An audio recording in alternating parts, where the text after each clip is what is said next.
có thể là nói là vội hay là cái gì nó không đúng, mình nói cái gì sai thì hôm nay đây là trước thanh niên Bạch Nhật này, trước bà con thì mình xin lỗi. Đó. Còn đất là của nhà nước, không phải đất mình, cho nên mình cũng quyền trả. Nếu là của nhà nước thì trả lại cho tỉnh, để tỉnh trả lại cho dân. Đúng rồi, cho dân làm việc. Cái này thì không liên quan với công ty. Tỉnh trả lại cho dân. Phước có lao rồi. Để tỉnh giải quyết. Nếu đất của tỉnh thì trả lại cho tỉnh đi. Để tỉnh giải quyết cho dân. Còn nếu cần thì mình nói này, nếu cần thiết thì mình nói về là nói là ngày mai một họp trong buôn cũng được, họp công ty cũng được, họp người dân thế nào thì mình họp bà lôi á, xin họp. mình đã nói là đất là phải đất của mình, làm sao mình có quyền. Bật lên nói là đất của Bữa trước cô nói là đất của ông muốn làm gì thì ông làm thì sao? Học là cả của dân, đất của dân. Buôn bao nhiêu năm biết rồi. Nhất là hai mình là bây giờ sắp là học hết của dân thì có. Là để cho bà con mình thực thụ. Đó sản lượng dân mong muốn lúc này là ủy ban nhân dân tỉnh vô họp trong buôn, người dân ý kiến thế nào tôi thỏa trực tiếp đấy thì đúng rồi. về họp để mình về làm tư chính. Nhất là hai là nộp cho quốc hết rồi đấy. Sẽ ghi nhận ý kiến đó, làm tiền trình. Vậy như là làm hai bà cháu bị cứ buồn sang như này. Cái đồng lấy một là nhủ một lạ. Làm sao mình có quyền quản Quên hết. Không nào hết. Con thấy về mình nói sao Xin anh chị Trang về đây sẽ đi với đi. Sao qua tỉnh tổng hợp. Này được lúc thế nào?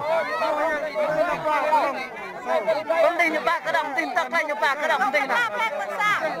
Vợ an ninh tin là như bà sao là lý do gì? Mua như bà tìm xịt e là ná. Hai ba như thế nào? Một néo nhá. Hai ba như thế nào? Vượt nói vượt cấp biển đỏ, đúng chưa? nó có mà Chưa có biển đỏ đó. Không trả đình giết. Nhưng tôi là tôi trả đình giết. Xe cũng nằm của dân. Bây giờ tại sao Phước không trả lại? mình photo đàng hoàng mình đưa cho xem. Chưa có. Không có. Không có. Chưa có mà. Mười mấy năm nộp hết Phước. Dân yêu cầu ra lại cho dân. Công ty nữa. Không làm công ty nữa. Không tin công ty nữa. Coi cái mộ người ta chứ kìa. Bây giờ công ty trả lại đất cho tỉnh. Mục họ là mộ là ông ra ban nội này. Cái bìa đó là cất tại nhà chứ làm sao mà cầm đi được. Có đâu. Để 25 đi đâu. Không phải làm đâu. Năm sau là về nộp cho nó là 2 tấn rưỡi. Hôm bữa đầu tư này Tức là nó chắc đầu tư đó bây giờ mộ người ta.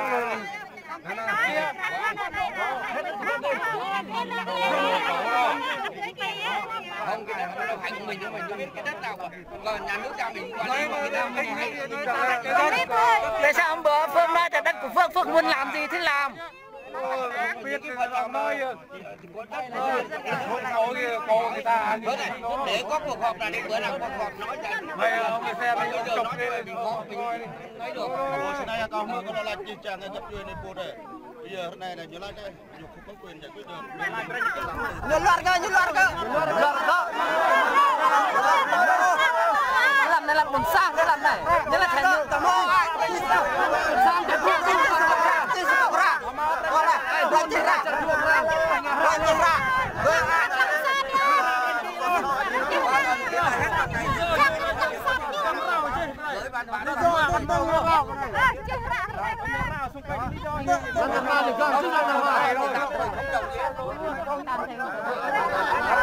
Vậy làm việc ở đây lý do gì ít nào hết ở xung quanh này. Nữa là tạm thời mình không trồng cây gì hết.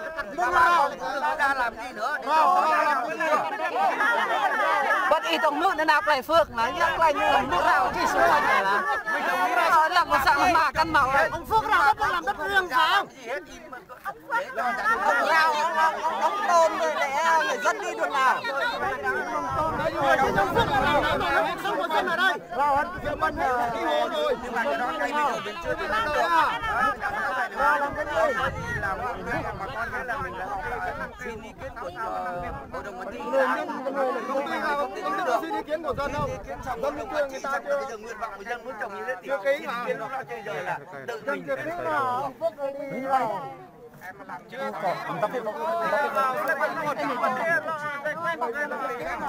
Rồi thật xịn.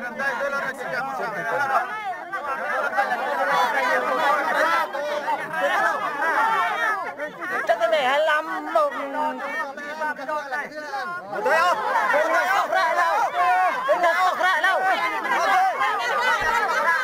Đừng là sọc lại đâu.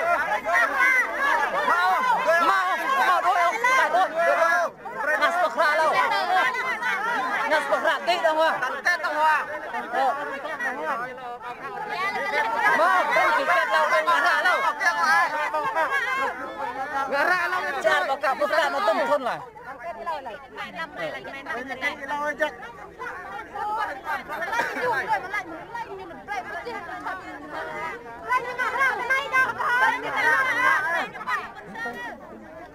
Để đâm mơ con này nè, mơ. Đây những ngã ra. Một rạm đi ấp lọ bài cơ.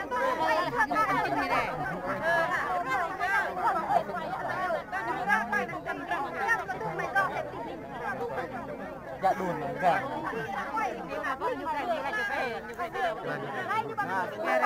Đây là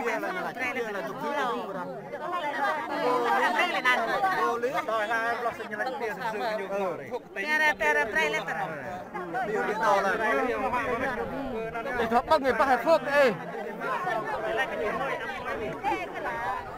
Mày chán á. Mày chán á. Đây chết luôn đi.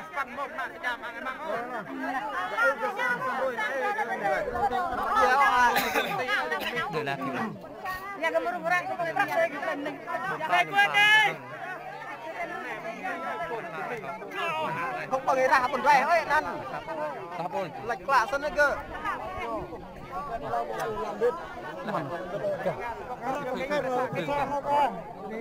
Vui hết tự